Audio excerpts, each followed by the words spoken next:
ஆண்டவா, எல்லாரும் எப்போ மன நிம்மதியோட எந்த தொந்தரவும் இல்லாம சந்தோஷமா இருக்கணும்.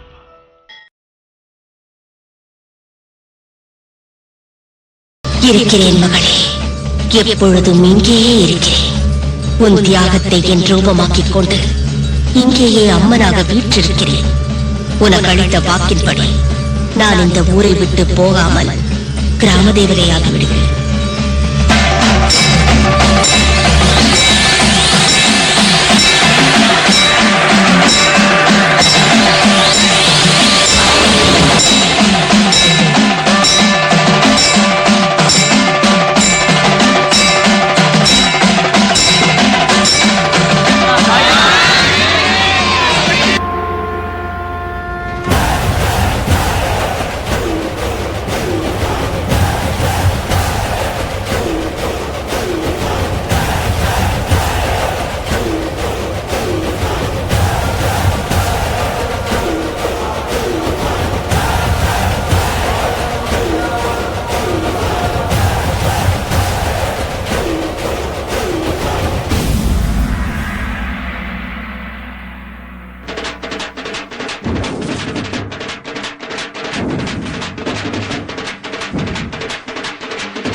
Sarja Brande!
அம்மா கற்பூர நாயகியே கனகவல்லி காடி மகமாயி கருமாரியம்மா ஒரு கோவில் கொண்ட சிவசாமி அம்மா கோவிலிருந்த வள்ளி தெய்வ யானை அம்மா இக்கோல வேதவல்லி விசாலாட்சி கிழிக்கோல மாமதுரை மீனாட்சி சொற்கோவில் நாணமித்து நீங்கு தாயே அம்மா சுடலாத வாழிப்பாயம்மை நீயே புவன முழுதாடுகின்ற புவனேஸ்வரி புறமே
உள்ள